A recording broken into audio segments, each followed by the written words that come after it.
Type করার সাধারণ নিয়মে সারণীর বিষয়বস্তু টাইপ করতে হয়। এজন্য বাংলায় টাইপ করতে হলে কিবোর্ডকে বাংলা কিবোর্ডে রূপান্তরিত করে নিতে হবে। বাংলা ফন্ট সিলেক্ট করতে হবে, ফন্টের আকার আকৃতি বাছাই করে নিতে হবে। এরপর টাইপের কাজ শুরু করতে হবে। প্রাথমিকভাবে টাইপ করার পর যে কোনো সময় প্রয়োজন অনুযায়ী ফন্টের আকার আকৃতি ও ধরন পরিবর্তন করে নেওয়া যাবে। সারণীর উপরের সারিতে টাইপ করা হয় কলাম শিরোনাম, যেমন নাম, পিতার নাম, বয়স ইত্যাদি। বিষয় অনুযায়ী কলাম শিরোনাম নির্ধারণ করতে হয়। যে ঘরে বা সেলে সারণী বা টেবিলের বিষয়বস্তু টাইপ করতে হবে সেই ঘরে ক্লিক করে ইনসার্শন পয়েন্টার বসাতে হবে। শুরুতে প্রথম কলামের প্রথম ঘরে ইনসার্শন পয়েন্টার অবস্থান করবে। বাংলায় টাইপ করার জন্য কন্ট্রোল ও অল্টার বোতাম একসঙ্গে চেপে রেখে বি বোতামে চাপ দিয়ে কিবোর্ড বাংলায় রূপান্তরিত করে নিতে হবে যদি না থাকে। প্রথম ঘরে টাইপ করা হলো ক্রমিক। প্রথম কলামের প্রথম ঘরের বিষয়বস্তু টাইপ করার পর কিবোর্ডের ট্যাব বোতামে চাপ দিলে ইনসার্শন পয়েন্টার দ্বিতীয় ঘরের শুরুতে গিয়ে বসবে। দ্বিতীয় ঘরের বিষয়বস্তু হিসেবে টাইপ করা হলো নাম। দ্বিতীয় কলামের প্রথম ঘরের বিষয়বস্তু টাইপ করার পর কিবোর্ডের ট্যাব বোতামে চাপ দিলে ইনসার্শন পয়েন্টার তৃতীয় ঘরের শুরুতে গিয়ে বসবে। তৃতীয় কলামের প্রথম ঘরের বিষয়বস্তু হিসেবে টাইপ করা হলো পিতার নাম। তৃতীয় কলামের প্রথম ঘরের বিষয়বস্তু টাইপ করার পর কিবোর্ডের ট্যাব বোতামে চাপ দিলে ইনসার্শন পয়েন্টার চতুর্থ ঘরের শুরুতে গিয়ে বসবে। চতুর্থ কলামের প্রথম ঘরের বিষয়বস্তু হিসেবে টাইপ করা হলো বয়স। কলাম শিরোনামগুলো টাইপ করা হয়ে গেল। কলাম শিরোনামের লেখা মোটা অক্ষরে এবং মধ্যবিন্যাসে রাখা যেতে পারে। এজন্য মাউস পয়েন্টার প্রথম সারির বাম পাশে স্থাপন করতে হবে। মাউস পয়েন্টারের অগ্রভাগ ডান দিকে থাকা অবস্থায় ক্লিক করলে পুরো সারি সিলেক্টেড হয়ে যাবে। হোম ট্যাবের বোল্ড টুলে ক্লিক করলে প্রথম সারির লেখা মোটা হয়ে যাবে। সেন্টার আইকনে ক্লিক করলে কলাম শিরোনামগুলো স্ব ঘরের মাঝখানে বিন্যস্ত হয়ে যাবে।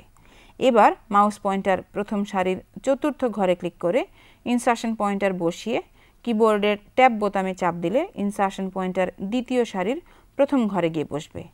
মাউস পয়েন্টার সরাসরি দ্বিতীয় সারির প্রথম ঘরে ক্লিক করলেও ওই ঘরে ইনসার্শন পয়েন্টার বসে যাবে। টাইপ করতে হবে 1।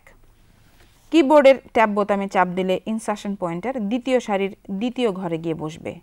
নাম হিসেবে টাইপ করতে হবে ধরা যাক করিম মৃধা।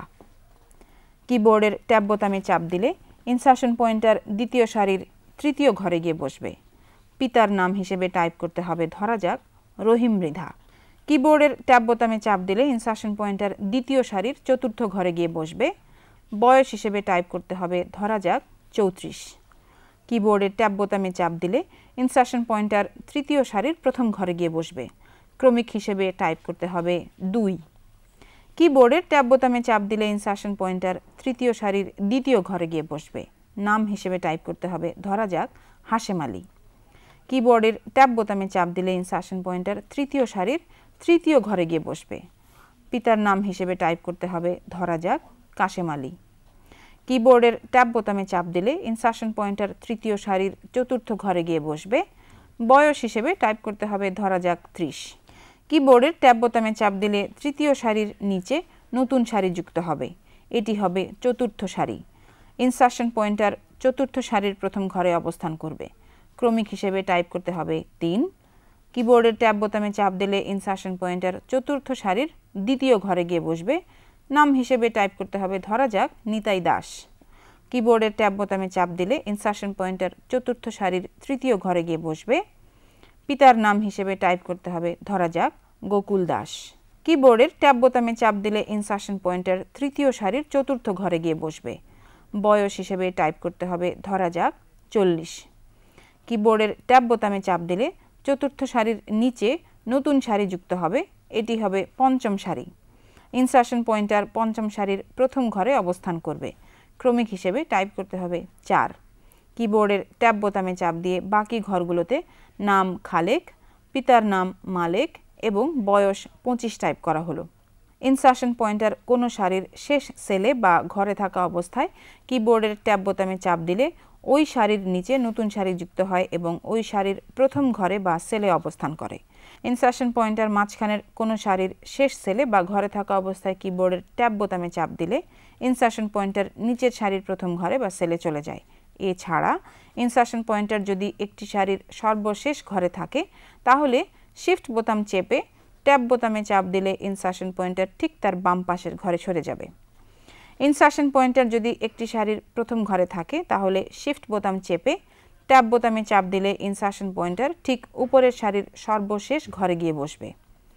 ইনসার্শন পয়েন্টারের স্থান পরিবর্তনের সহজ উপায় হচ্ছে মাউস পয়েন্টার যে কোনো জায়গায় স্থাপন করে ক্লিক করলেই ওই স্থানে ইনসার্শন পয়েন্টার বসে যাবে।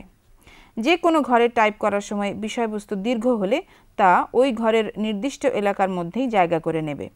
4 নম্বর সারির শেষ ঘরে ইনসার্শন পয়েন্টার রেখে ট্যাব বোতামে চাপ দিলে নিচে 5 নম্বর সারি যুক্ত হলো। 5 নম্বর সারির দ্বিতীয় কলামে টাইপ করা হলো, আমাদের দেশে হবে সেই ছেলে কবে, কথায় না বড় হয়ে কাজে বড় হবে। লক্ষ্য করা যাচ্ছে একটির পর একটি করে লাইন বেড়ে যাওয়ার সঙ্গে সঙ্গে ঘরটিও নিচের দিকে বাড়তে থাকবে। সারণী পদ্ধতিতে কাজ করার এটি একটি নিশ্চিত সুবিধা। এক ঘরের লেখা অন্য ঘরে যায় না, লাইন বেড়ে ঘরটি নিচের দিকে বড় হতে থাকে। নতুন অনুচ্ছেদ টাইপ করার জন্য কিবোর্ডের এন্টার বোতামে চাপ দিয়ে নতুন অনুচ্ছেদ টাইপ করার কাজ শুরু করতে হবে।